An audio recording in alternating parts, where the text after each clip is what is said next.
Call this meeting to order at 8:32, I guess. Go through a roll call. Randy Severson. Stacy Klein. Tony Munson. Andy Todd. John Waldera. And Dave Larson. Kellen will be coming, I hear. Okay? Okay, certification of open meetings. I believe that was done. I need an adoption of the agenda. A 17-item agenda. I'll second. Any questions, adjustments? All in favor, say aye. Aye. Aye. Good deal. Minutes. Everybody look at the minutes. I'll make a motion to approve the minutes as read. I'll second it. Okay. Questions, comments? All in favor, say aye. Aye. Carried. Let's see, 8:30. The next thing is the public hearing, land use change, rezone, transitional ag to commercial and residential R20 for Melanie M. Lapine, landowner, Melanie M. Lapine, and Alan Lapine, petitioner, Osceola, Wisconsin, town of Sumner. Great. Would read it, Randy, please. This is a notice of a public hearing for a land use change or rezone. There will be a public hearing before the Trempealeau County Environment and Land Use Committee on Wednesday, March 8th, 2023 at 8:30 a.m. in the county boardroom of the courthouse, 36245 Main Street, Whitehall, Wisconsin. The purpose is a land use change or rezone from transitional ag to commercial and residential R20 on approximately 13.91 acres, more or less, for the purpose of dividing it up to put storage units and make residential lots. Part of the northwest of the southeast in section 3, all in Township 24 North, Range 7 West, Town of Sumner, Trumpealeau County, Wisconsin, parcel numbers listed. Hearing is requested by Melanie M. Lapine, landowner, Melanie M. Lapine, and Alan Lapine, petitioner, Osceola, Wisconsin. Trumpealeau County invites you to join this meeting as follows. To provide public comment on these hearings, please call 715-538-1770. Your attendance and comments are encouraged at this hearing. If you are unable to attend and have any questions, please call Verge Gamroth with the Department of Land Management at 715-538-1916 or email at verge.gamroth@countytrempealeau.wisconsin.us. If you were unable to attend and desire to submit a written comment, please send your written comment to the Department of Land Management, Post Office Box 67, Whitehall, Wisconsin 54773, or email to Verge once again. Please know that the written comments will be read at the public hearing up to 250 words. All written comments must include the name and address of its author and the request that the letter be read at a particular meeting date. Any special interest groups or expert witnesses will be allowed 20 minutes to give a presentation and must register at least 1 week prior to the meeting date by calling Verge Gamroth at the Department of Land Management, 715-538-1916. Sincerely, Verge Gamroth. Thank you. I see Kellen's walking in. Are you ready to take over the meeting?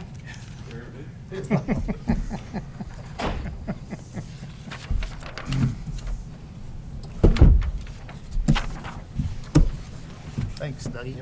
We're at half the staff. Over here.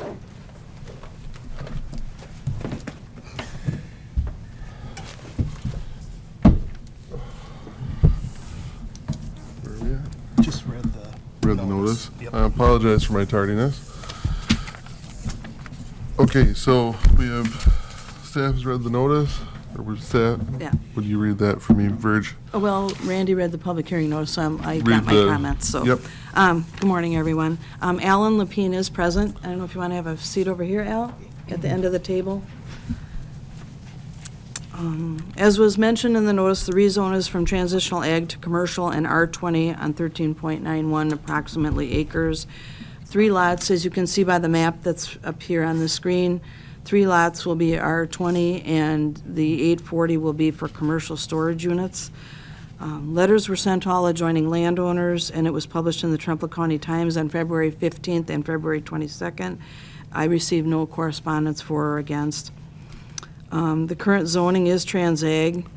Land use is R20, so only the commercial would be contrary to the land use plan.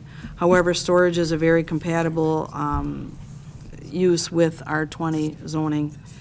I received no correspondence, as I said, and I do have a letter from the town. Okay, thank you, Verge. Is there anything you'd like to add at this time, Alan? I think that's pretty much covers our plan. Could you push your button for your microphone? Thank you. One other, I guess, addition to the idea that I think Mark brought up was possibly some rental cabins there, because the four-wheeler corridor is right there also on the commercial portion. Okay, And then, you know, the residential lots, I don't know if we'll build single-family houses or duplexes, either or, but that's why we wanted to put it in R20. okay. Okay, I would want to offer, open up to public comment. If anyone has any comments or questions on this at home, they can call 715-538-1894. Is there anyone here's signed up to testify on this? I don't think so. Okay. Would you please read us the letter from the town? My letter is dated February 3rd to the Trumbull County Zoning. Dear Sir, at our last board meeting, we had a request from Al Lapine, who wants to rezone ag land purchased from Ely Revocable Trust to be able to build houses and storage units in the town of Sumner. The board has no problem with this request. Sincerely, Jane Brown, Clerk. Okay. Is there, if anyone wishes to offer comment or public comment to this, please call 715-538-1894. The number is different now. This is what we Or were is that the just new one? given. Oh, This is Oh, what, okay, 'cause I've got that's two what of them Drew on just here. came in and brought us, so. okay, thanks. New phone system. Yes, yep. So, and if anyone wants to comment at home, please call 715-538-1894. If we don't hear anything soon, is there any comments, questions from the committee for Al? Go ahead, Mr. How many Munson. entrances or access points are you gonna have for the commercial lot off the road right away? You gonna have a drive-through, loop-through, or? So, what is actually kind of cut off on the screen up here, I don't know if you have it on yours. There's an existing easement that's only 50 feet wide, and that's why we added this new one, that's 100 feet. So that's between the 1.75 acres now and the Feldet lot? To the north of the 1.75, correct. And then each additional lot would have their own access off of Van Tassel.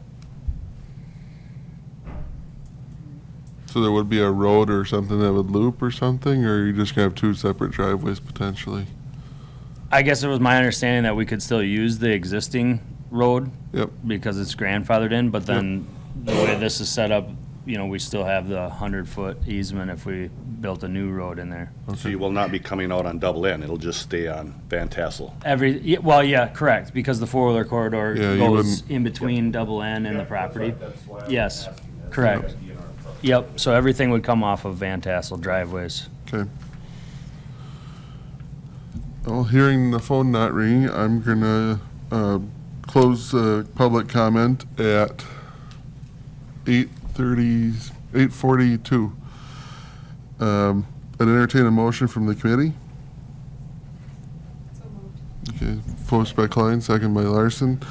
Any other discussion from the committee? Dave, you look like you have a question. With the lot, designated lot sizes, any. Microphone. Missed that one too. Any potential issues with septics in that area with duplexes on those lots? So when this idea first came up, those lots were smaller, and now that they've gotten bigger to fit in the density requirements, I'm probably thinking more like single family, Okay. because they are, you know, nicer sized lots. I have talked to both Osseo Plumbing and a different plumber about, sizing septic systems for duplexes, and that being an option, but like I said, I think because they're bigger lots, they'll probably be more suited to a single family.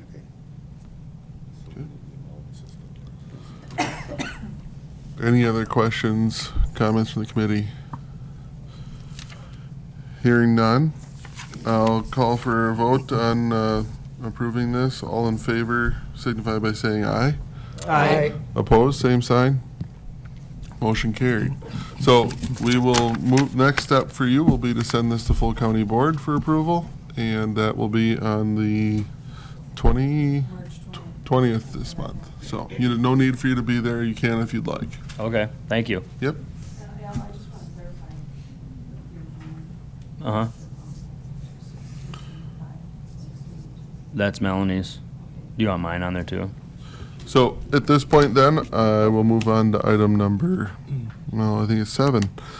Public hearing, land use change rezone from EA2 to rural residential by Kenneth Hangartner, the landowner petitioner, Fairchild, Wisconsin, in the town of Sumner.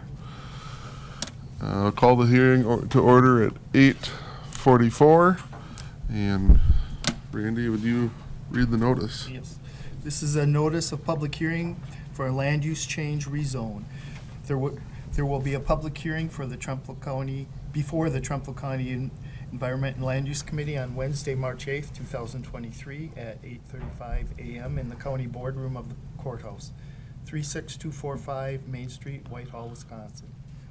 Purpose of it is a land use change rezone from exclusive ag to rural residential on approximately 29 acres, more or less, for the purpose of dividing it to create a residential lot.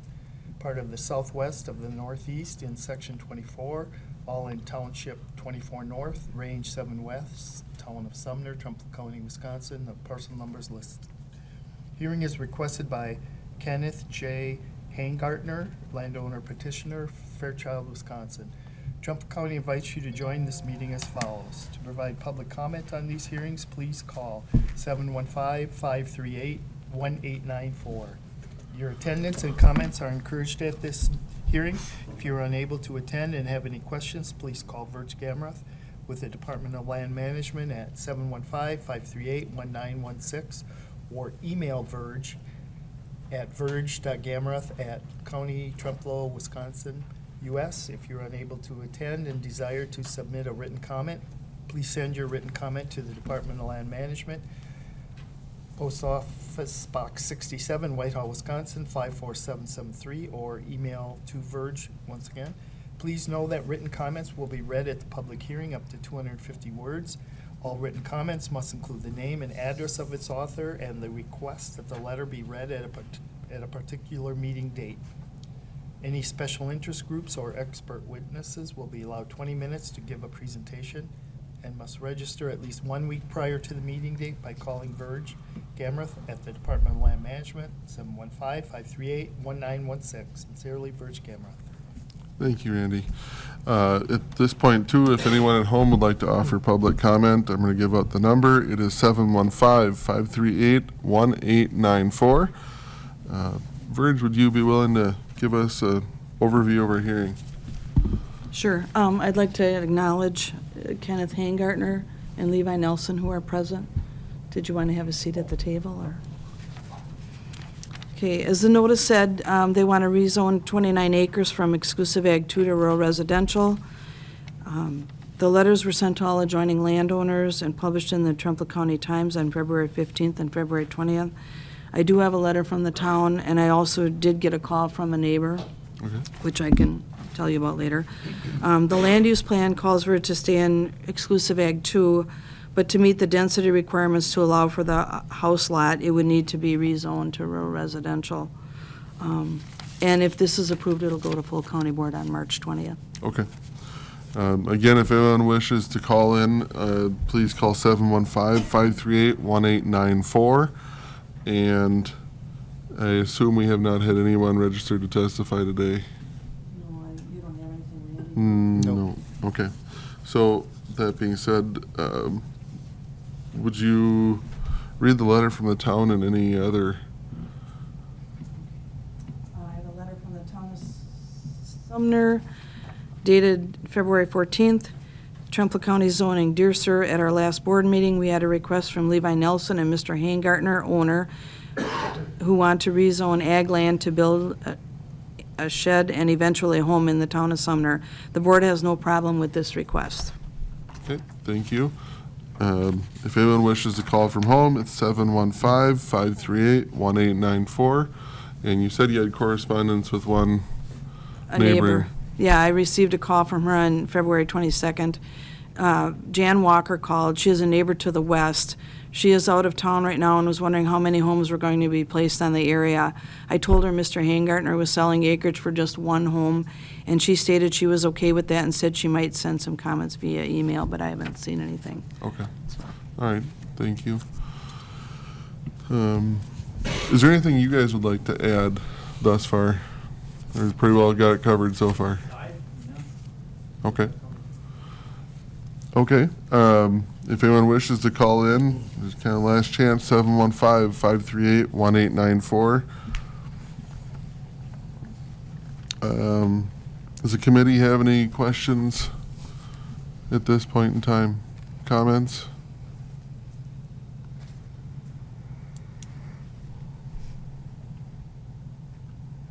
Hearing none, I'm going to close, the phone not ringing, I'm going to close public comment at 8:48, and I'd entertain a motion from the committee.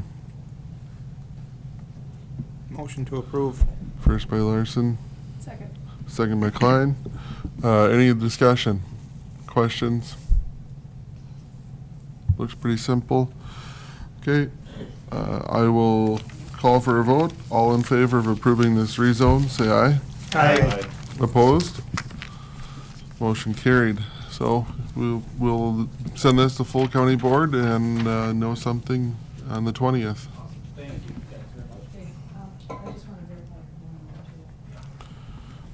Okay, so item number 8 is a postponed rezone, or conditional use permit, I should say.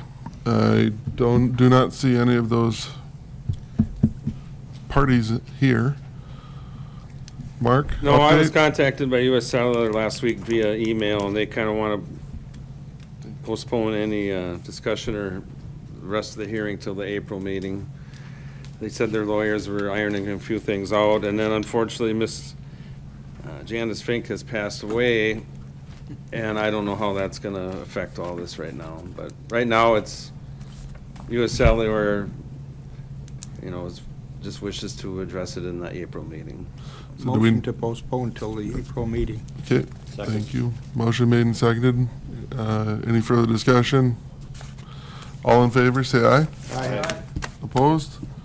We will revisit that in April. Next, we have our Solar Farm Study Committee report. And I'm thinking Kurt and John, would you like to come up and present since you put a fair amount of work into this?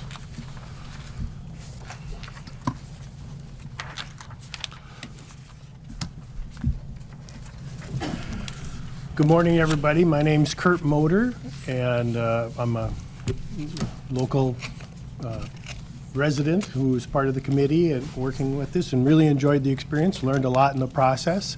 John? John Scoug, I'm located just north of Pigeon Falls, and I too had a great experience on this committee, learned a tremendous amount. Did you want to say anything more? I have a few other comments, but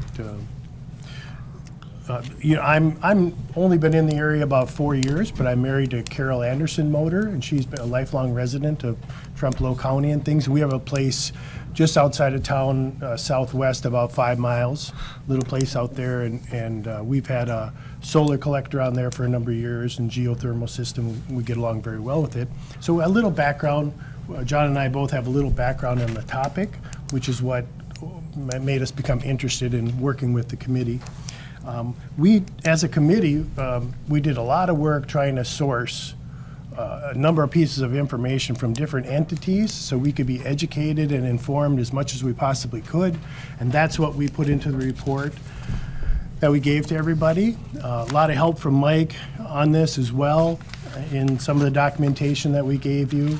And ultimately, what we found out is the PSC has a great deal of input and control over what happens with solar farms in the state.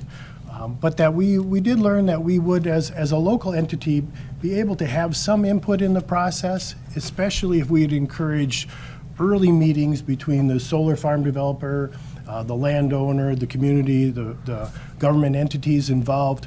Try to encourage that whole process about talking early about what's going to work for everybody. Is it well suited for a certain area, a certain land application, and things like that. So, and from all that, as a team, we got together and put together this report for everybody with our findings and our information and some of the projects that are going on in the county, some information related to locations of where some leases are being written about land. And that's about all I would say. Again, I think we did a pretty good job putting together the report for everybody, and I'd open it up to John or anybody else on the committee. Sure. I mean, it was a very interesting process to sit through and learn. And there's a lot to learn. And there's been more. Wisconsin Counties Association is now, they had a webinar a couple weeks ago, and there was a lot of people on and a lot of questions. So it is definitely a hot topic in the state right now. I wish they'd have had that webinar a year ago. It might have circumvented our need for having the committee, because what they've found and presented so far is essentially what we've found. So, but a great deal of work was put in by Mike and committee and staff, even for that matter, to put the report. Has everyone had a chance to look through it? Any questions? Yeah, I just had a couple other comments, Kellen. Yep. So one of the things we did learn and we put in the introduction is there are quite some benefits to solar farms. And if you look around the country and even in Wisconsin's been a little bit behind in terms of the development of solar farms compared to Minnesota, Iowa, and other surrounding states. But we're actually insourcing electricity from other states because they're, like I said, a little bit ahead. And so we're in a catch-up mode. And the one benefit that I don't think came out very strongly in our report, but which is that promoting or not promoting, but with the development of renewable energy like this, it does give some energy independence to the state and to our local economies because we're generating it on site as opposed to transporting in fossil fuels or even solar energy from other states. And so if you think about it, that's been a pretty important topic in the news is energy self-sufficiency, energy independence. That's another aspect of this that I think has to be taken into consideration. So, thanks. So, as a purpose of the committee, I mean, we tried to stay pretty neutral, and that's what the report was designed to do. You know, we weren't here to decide, is it good, is it bad? Everybody's welcome to have their personal feelings, but we tried to apply a little bit more of a zoning, benefit analysis and try and, offer some things, that make things make sense, because it's a hot topic and it's not bad, and it just needs to be talked about. David, looks like you have a question. I think it's a very good report, Yep. quite thorough. So I'll compliment the committee on that. A couple of issues that come to mind for me, based on the example that you put out in the report for the return of money to county cities in lieu of taxes. Now, the example you provided, was that a negotiate? Do you have any idea, was that a negotiated between, or is there some established procedure to put that number together? Yeah.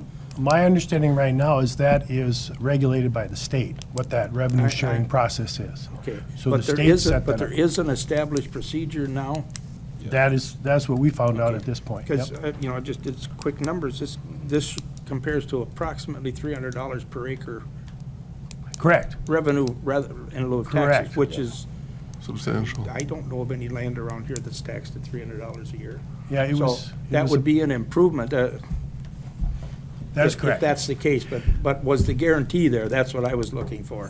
Our understanding, what we found out, is it's regulated by the state. Okay.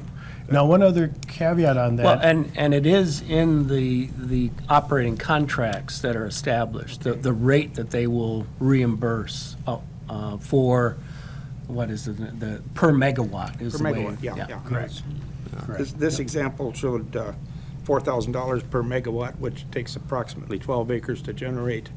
Correct. So That's where your number came That's where from. my numbers came from, right? Yep, we did similar calculations in the committee as well. Right, okay. The other thing, a little off the wall with this, did any of your discussions lead toward, what's the word I'm looking for? I'm gonna call it a backup. There's gonna be a time when the sun doesn't shine. There has to be a backup to this to guarantee electricity. I have done some very interesting reading lately on water being the backup. Did you guys get into any type of conversation in regard to that? Where you have a higher level of water and a lower level, and you turn the water generator on when the sun isn't shining, and then when the sun's shining, you pump the water back into the upper level. Yeah, none of that discussion Okay. became about water. I understand the theory and the plan. I've read about it in other places as well. Actually, the conversation we had about storage revolved around battery systems. Most of the That's where farms I'm that going. are, I'm not a big fan of a lot of batteries, so. well, most of the solar farms that are being proposed in the state do include some battery Right, storage. I realize that, yeah. Just interested whether any conversation went towards that or not. No, we were pretty confined to just the solar and the impact to the local Thank you. community. Any other questions? It's a very interesting topic. Well, and you raise a very good question. Yeah, You know, that is, my own personal opinion is, it's gonna be, we'll be able to get to a certain percentage of our electricity needs with renewables, whether it's wind or solar. But there's, at least for the foreseeable future, we're gonna need natural gas and some coal to, provide the stability in the grid that we need, and for the very reason that you state. The only other item that I've had thoughts about is, did your comments, it's nothing that I found in here, talk about the potential for third-party ownership and potential lack of guaranteed source of power? Did you have any conversations along that line? Where current aware of power that. plants Yeah. are mandated to show that they can keep power going? Where, for last information I had, this did not occur as part of the conversation for the guarantee that they're a third party, although the third party states they are a builder and they intend to sell to somebody else. But did any of that come into your conversation for reliability and responsibility? I'd ask the rest of the committee to help me out on this, because I'm going off of memory on this, but as I recall, there's some regulations around the developer developing it and building and then who they can turn around and sell that to. Our recommendations too is there's conditional use permits and things like that about what's gonna have to occur with that next entity going forward for the 25, 30-year life of this project, and that would be included in that document. Now, I don't know if I've answered all your questions, but help out the rest of the guys. Yeah, the developer will have to establish contracts with utilities. And so they couldn't just say, well, I'm not gonna sell you anymore, I'm gonna sell it to somebody else, for example. If a third party was the owner-operator of a solar farm, they would be contracted to provide electricity.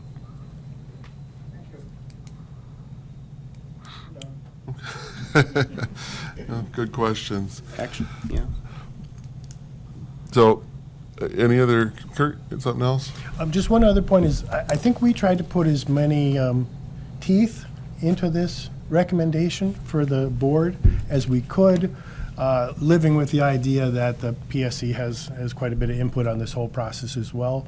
And we would, as a committee, we would encourage you adopting this and taking it to the next step in the county as you see fit.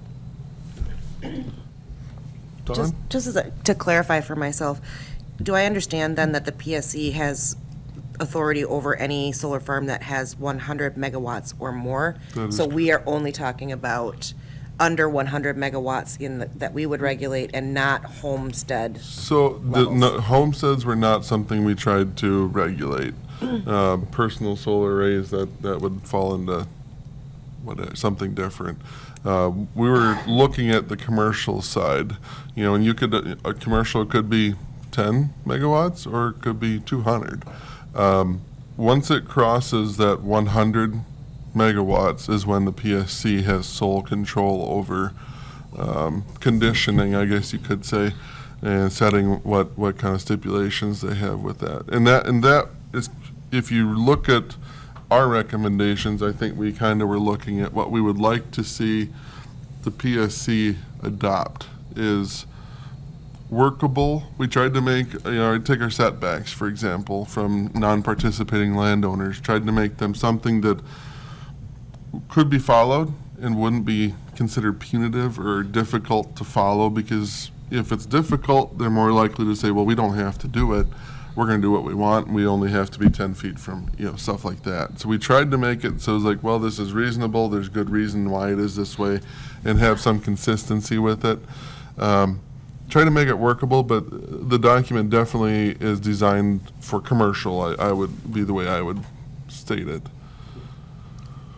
Yeah, John? and just one other point, there's already been an article in the Trempealeau County Times that was kind of disparaging, I thought, in some ways about solar farms, and sort of compared it to the sand mine issue.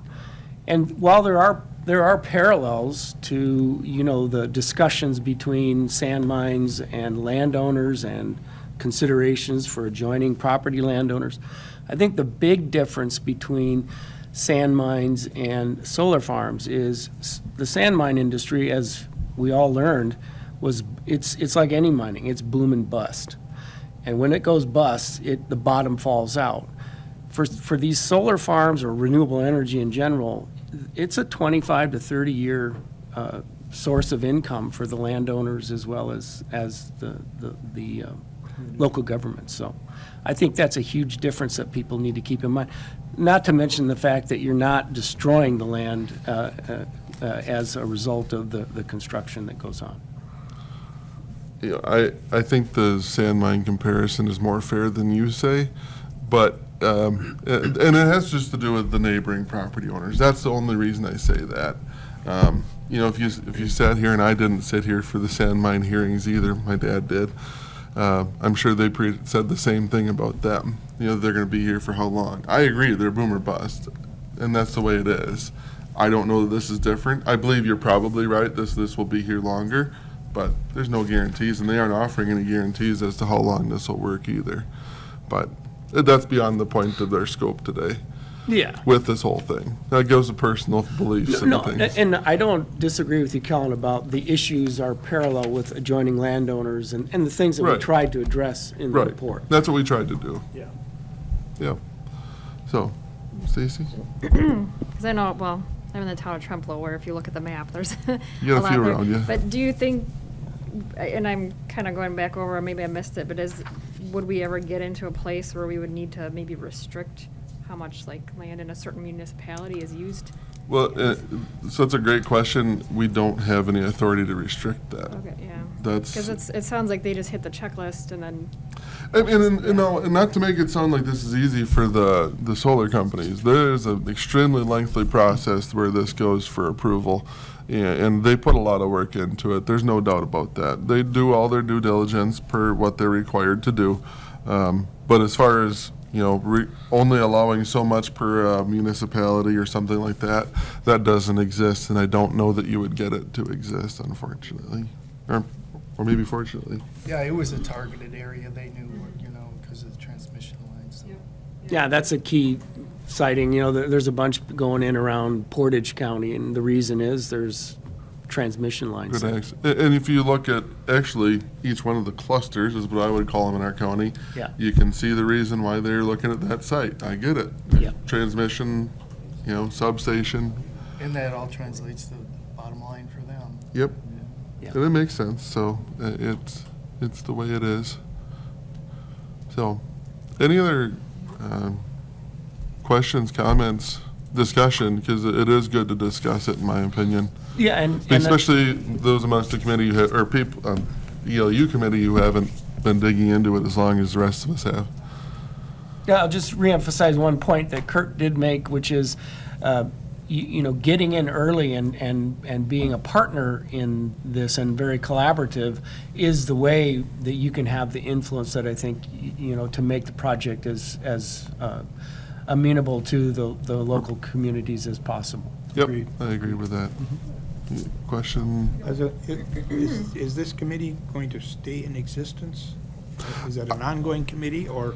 I think that would be up to the will of this committee. I believe it was created. I would think it should stay viable, at least for now.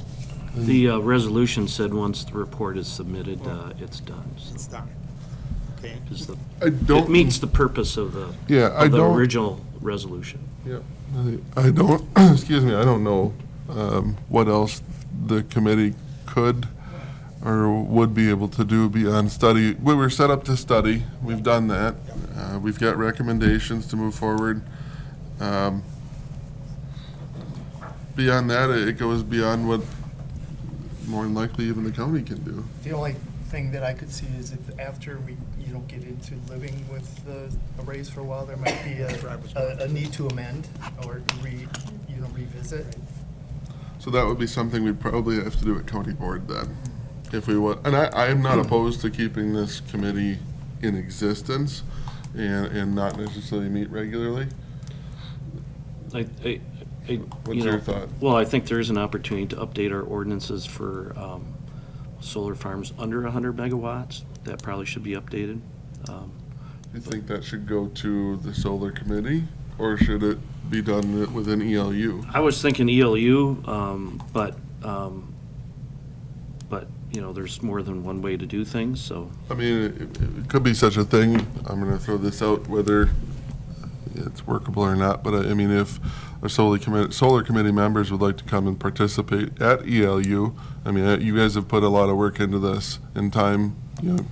I think your opinions could be offered as well as my opinion. And we could do it at a meeting like this then and discuss the zoning aspects of it, conditional certainly- use permitting. Yeah, there'll certainly be opportunities for public input and all that kind of stuff, so. Yeah, you could there's- offer it then. That's a good suggestion, Kellen, just to keep us,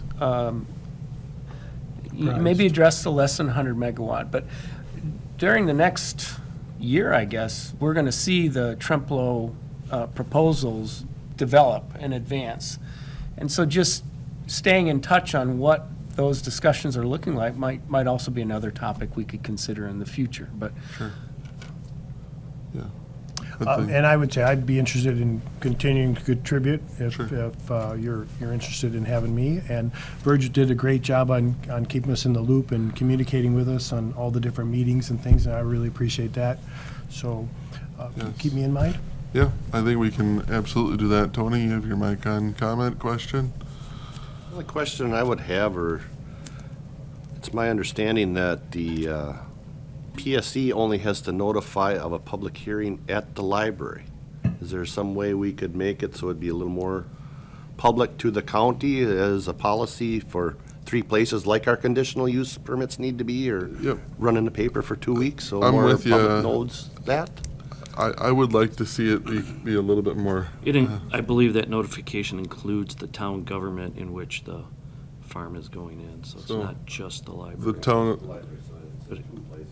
of Yeah. the town of Trempealeau or town of Yeah, Preston. and so what I would hope is that any town that gets notified would let us know. As partners in this land use stuff that we're in, we're relying on the towns to let Okay. us know. That's a good way to put it. Yeah, we want to partner with them and help any way we can. So, but yes, there is we are not technically notified directly as the county that a application has been submitted to do it. That doesn't even come to us, so, which in my opinion is a flaw in the system. Just a notification thing, and it seems simple to me, but it is what it is. Kellen, question about Yes. that? On the leases that are getting set up, that's how some of this came to light, right? That Correct. somehow people at the government level in the county were picking up on a number of Well, these leases? they have to register the lease, And so how did and that goes that, to land records. yeah, how does that get to you, or how do you know about? Just different filings and, yeah, requests. Anyone can go in and ask. Nobody reports to you that, hey, we've had 5 more leases this month or something? Well, I mean, we're paying attention to it now. Okay, You very know, the good. first one or two, I don't think it was anything. Yeah. And then it got to be a little more. It's like, okay, now there's a pattern. So there is that, but that doesn't mean that they will even be developed. And we found that out too. Correct. There's no guarantee just because there's a lease that it will actually happen. It's between the landowner and that developer at that point. And the acre size that's leased to might not be what. Yeah, they're gonna lease more than what the final solar farm looks like. Very true. Yeah. Yeah, it may not even be on, and some of the leased land may not be utilized. Yeah. Per their own choice. So, but, any other discussion from the committee? I think it was well done, and appreciate everybody, Don. I do agree, it's very well done. I'm still trying to wrap my head around it, so apologize for that. But this resolution is essentially adopting the report that was sent to the committee. But from that report, then, do I understand there'll be ordinances to follow for, to operationalize what's been recommended here? Yeah, that was the idea, is to take this as like a base information and then develop, ordinances related to under 100 megawatts. And there might, it gets into a lot of legalese stuff, so if we talk to Corporation Council, maybe there's a section that somehow references or says we would like to see similar things to over 100 megawatts, and I think there's some nuances too of how you write this, because I think in that counties association things, there's just a lot of deep in the weeds things of what we can put in an ordinance and what we can't in a case-by-case basis. So, but we would definitely want to spend some time updating our current zoning code for at least under 100 megawatts. So that helps me understand how we will operationalize some of this, but the remaining part of it, if we're asking that there be a operating contract between the local units of the government and the solar farm owner, but we're not required to be notified that anything is happening, I guess, how are we intending to implement this? How Well, does, I think that would be really executed more at the town level. Probably a lot would be at the town level, but again, we'd be working with them if they want us to work with them, if the towns want us to. But really, some of these notifications and contracts are done between the town and that company, and there's can be different contracts there. So those are really not necessarily, I guess they could be referenced in an ordinance, but it's more of a developer's agreement type of thing. But again, it's very difficult for us to, at the county level, to just, the way this is set up, to be a part of that. There's gonna be heavy lifting on town government side of this. and how do they get made aware of our recommendations? We just mail that to them, or, I just don't know how that looks. Yeah, in the past, I've spoken at the Towns Association meeting, I think a couple times, talking about this issue. So I probably would do that again. I can share it with, Tony's our town representative. He can speak too at the Towns Association. I can share it with Dan Lilla, the chair, and he can get it out to people. But I'm sure we'll have more dialogues Okay, in thank that you. area. Maybe deliver a copy to the townships, so at least the clerks have it. Yeah. For question's sake. Yeah. So, good questions, comments. It's a deep topic for sure, and confusing yet, and that's why there's so much interest from the Wisconsin Counties Association and all the counties. But my ignorance, if the county sets up ordinances, don't the towns have to follow those ordinances? For like conditional use permits and the like, or? Yeah. For over, but your reference.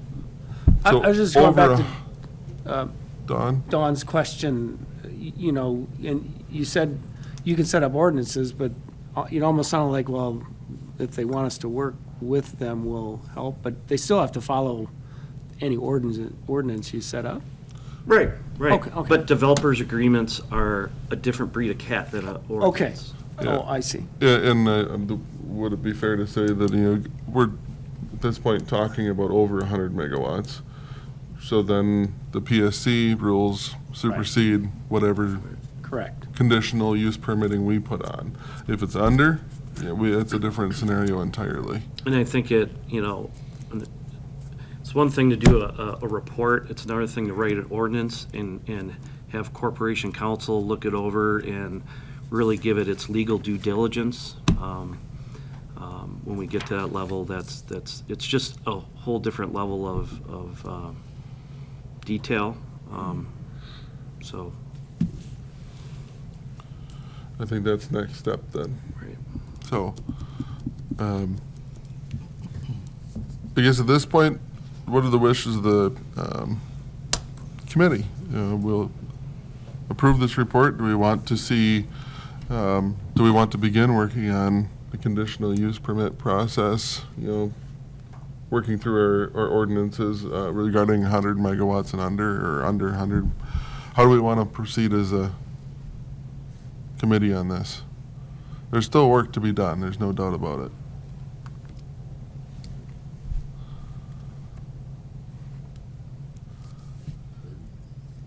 Virg, yeah, absolutely, love to hear what you think. You know, we do have a conditional use process in place, because Riverland Energy had to apply for one.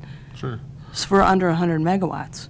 Well, the right thing to do then would be the whole committee review that probably and see if we do need to do any changes and open that up potentially next month. Is that fair? Can I, Go ahead, Virg. just so you know, we do have 5 public hearings next month. Okay, so maybe not next month. We I could- didn't we- know that. That's great We could use information to a know. little bit of time on the staff side to. Okay, work through it? Yeah. Yeah. Okay, fair enough. I'm good with that. Any other comments from the committee? How about we request it for the May meeting? Or Tentatively? some kind of Okay. information. If we end up with a whole bunch of rezones, we may have to kick it. I'll make sure we get a meeting with Corporation Council to go Okay, over yeah. some things. That would be wonderful. For looking into the under 100 megawatt. Correct. And our current ordinances for conditional use Is there permits. anything we could and should do now in, Between now and then? well, for the over 100? Is there anything we should attempt to do now, or just sit on it till we see where this goes? I think this resolution that Yeah. Mike has drafted is probably step one. Forward it on to full county board. I'm sure there'll be more discussion there. And then to move this on to anywhere else we can send it, you know, state legislators or senators. Actually, we were sending it to the Public Service Commission, if I'm not mistaken. Yeah, the resolution says communicated to the Wisconsin Public Service Commission and state legislators representing Trempealeau Yep. County. Yep, so we're gonna move, basically, we're gonna forward our report on to those folks. So, I would entertain a motion on our resolution on solar farm policy and communication. I would make that motion to pass this resolution on. Okay, motion by Second. Severson, second by Andy Todd. Any other discussion? All in favor, say aye. I, Opposed? Motion carried. Thank you. Kurt, John, Verge, thank you for being our secretary for all those long meetings.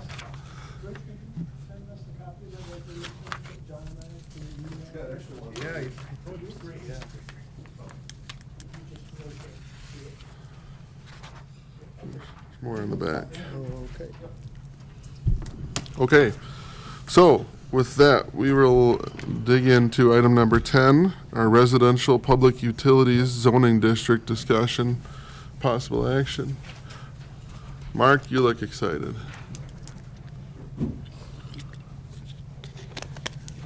Well, this district is actually on the zoning map, It- but it is only in the town of Dodge for the Pine Creek Sanitary District and the Dodge Sanitary District. I don't know why it was done the way it was, but I guess it is on the map. So I guess it was felt we should at least identify that as a zoning district overall, even though it may not even come into play anywhere else. But there is a sanitary district in the town of Lincoln, but they retain all their zoning the way it was, and they're just in the sanitary district. You know, they didn't come up with a new zoning district. So I'm not really sure what the intent of all that was. I mean, I wasn't part of that process, but. And it allows for, you know, smaller lots, you know, higher density development. And I don't think the town of Dodge has skyrocketed in housing development since the implementation of it all, but it's in there. So Okay. that's, I guess I don't, you know, Mike can add what he wants to add, but I think the intent was, since it's a recognized zoning district, we just felt that it should be recognized in our zoning ordinance as a zoning district, Okay. you know. Mike? Yeah, this, the whole idea is to, there are towns with sanitary districts, and so when you have a sewer system, you're able to develop at a higher density. And so I think in the town of Dodge, they were looking to have, this is in their comprehensive plan, and so they were looking to address that, you know, with a minimum lot size of 7,500. But of course, this can only be used in areas that are in a sanitary district. You would not want to have this where private, you know, septic systems would be used. That it would not be, you just need a lot more land, and you want that separation for wells and septics. So, but this just, essentially, this is implementing part of the Dodge and the county's comprehensive plan. The county adopts the Dodge part of the comprehensive plan. So this really just updates our ordinance to meet, kind of implement that part of the plan. Something that's already Partially in existence, but not completely. It's a Yeah, I strange mean, situation. Yeah, I mean, it's just something that's been in existence for quite some time, and it seats right in the town of Lincoln, and actually Arcadia and Burnside also, that their minimum lot size is a half an acre. So Dodge picked 7,500 square feet, which is Quite small. like quarter acre or Quarter, whatever. yeah. But, and they'd have to still meet, you know, the frontage requirements, all the requirements of a parcel development, so. And so this is just kind of bringing this to you, that, you know, at some point here, we'll bring forth a formal ordinance update. But this is, we like to bring this forward first is, hey, do you want to see this kind of, see the first kind of general idea of it? And do you guys want to go forward with this, this implementation going forward? So if you want to see us bring this forward, just, I don't think you necessarily have to vote on it, but Okay. just kind of, if the Verbal. consensus is there, we can draft up the formal ordinance changes and bring that forward at a future meeting. Any thoughts? It didn't really need one, I don't think. I think it's kind of logical to, it just cleans up. Yeah. Any other thoughts? So, I think it's time, we'll revisit it, clean it up, make it official, whatever we need to do. Yeah, and then the second part of the paper that you had gotten is just updating the tables that puts that district in the table, and then you can probably try to use like what R20 districts allow. You know, we don't want to see too much different stuff going on in a highly densified area, so. Sure.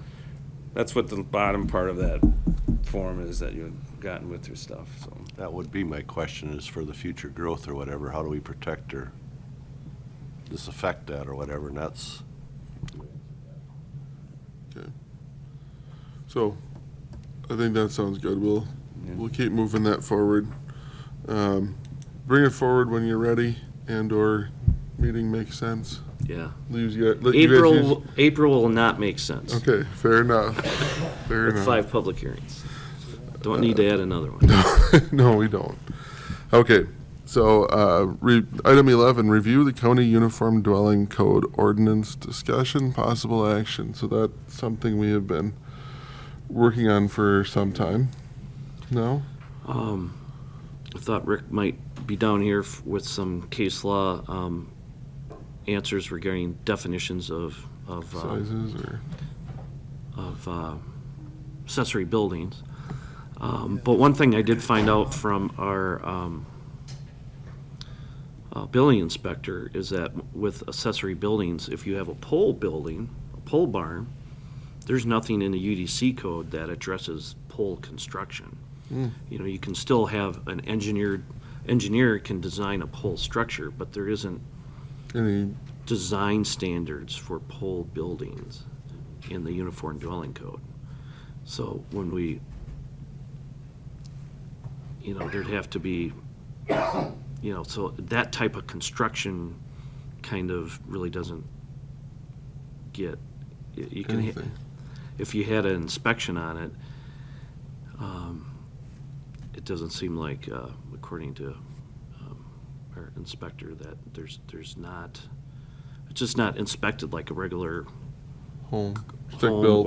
or garage, because you have pole structures versus a foundation or a slab on grade or things like that. So that was one comment I found out recently. So that being said then, you know, I know pole shed houses or houses or whatever definitely exist and are becoming more popular. So how do those get inspected at this point? My understanding is those are not, they may look like a pole barn. but Most they're of them are not. But they're not. They're they have to meet the Uniform Dwelling Code. Sure. So they're not pole buildings. So they're But still- they look, Like they are. yeah, because metal siding, metal roof, you know, red metal siding like a barn. It's a marketing term or Mm-hmm. a term people use, but it does not reflect how it's actually built. Okay. Okay. Well, So, you know, I guess this really comes down back to all those options is do you want to break it down? Do you want to regulate accessory buildings? Do you want to just inspect electrical? Do you want to just inspect plumbing? Do you want to inspect them at all? Do you want status quo? I think we really had asked for Mr. Niemeyer to do some digging into the legal terminology, just so we knew where that stood before we took further action. I'm hesitant to take further action until we have that information, and I don't know if Mr. Niemeyer can be at our next meeting, or maybe even email it to the team so we know that and can think about that prior to our next meeting. I think that's, I'll reach out and I'll reach out to Rick. Thank you. okay. So at this point then, I think we're gonna, no, we'll just keep it on the agenda, I think. We'll revisit next month again. Next, we have cost share payment request discussion, possible action. So, do you have that for us? For this meeting, we currently have no cost share payments for discussion. Very good. Excellent. Well, now we will have you can keep your mic on and just give us the county conservationist report. Yeah, so DLM staff, we returned from our conference that we had last week. That was the State Wisconsin Land and Water Conference that was held at the Chula Vista Resort in the Dells. It was a very good conference overall. Lots of conservation topics were presented, and I think our staff took away a lot of key points that, you know, that we would like to use for our conservation practices and designs. And we also mingled with everybody, so it's good to see everybody face to face. From my understanding, it was a virtual conference for the last 2 or 3 years. So it's good to see the faces behind all the emails. So we also had 2 Trempealeau County youth that did an amazing job at state.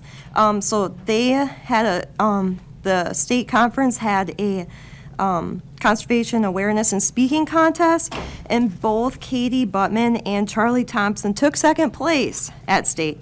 So we are super proud of them and very excited with having Trempealeau County representing. So it's good.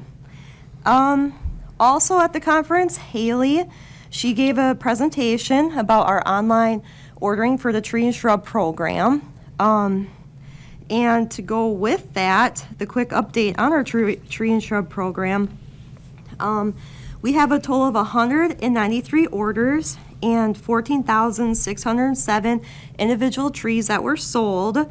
We still have 48 apple trees left and 8 bundles of 25 red pine. And the last day to order is March 15th. So get your orders in if you have not ordered yet. Currently, our staff is finalizing our annual reports, and we are designing our conservation projects. A quick update with the land and judging contest. So Haley and I, we went out and identified where we wanted to have the potential pits and where to have those dug out. And we're working very closely with the landowners and the schools with the planning process. So that's all I have for now. Very good. That was awesome. Thanks, Charmaine. Yeah, thank you. Any other questions for Charmaine? Thank you. Good work. Keep it up. Next, we have DLM Director Operations Report. Mike. Thanks. Yeah, I just want to echo Charmaine's comments. The conference was great to be at and to be in person. That was outstanding. The one thing we did complete, Verge helped to edit our 2022 annual report, so I can pass out copies here. But this pretty much summarizes, you want to know what we were up to this year. This kind of covers everything in DLM, from land use, building permits, parks, economic development, conservation, and so I'll hand these out. I need to get one more copy here to somebody, but the big thing here, I keep this handy on my desk because sometimes I'll need to kind of have some kind of general idea on number of permits or reference something, and so it does for me. It is a good reference. So I will, if you guys have any questions, feel free, anytime, but I think we need one more out there, or not, 2, 4, 6. I think we're all No? covered right now. Oh, okay, Oh. awesome. But Verge did a great job on pulling this all together, but I think it's a really good way to reflect on what we accomplished last year. And it was a good year. It was a good year. We accomplished a lot. Yeah, it was a beautiful report, so good work. Thank you, Verge. Excellent work by the whole department. So any questions regarding the report? Looks pretty good to me. Oh, it's very nice. So with that, anything else you'd like to add on the other subjects for now? That's all I have. Okay. Any future agenda items that the committee would like to see discussed? Hearing none? We got enough on our plate? Okay. I'm not going to argue with you. Okay. With that, our next meeting date is scheduled for Wednesday, April 5th, 8:30, and I will adjourn the meeting. Thank you all.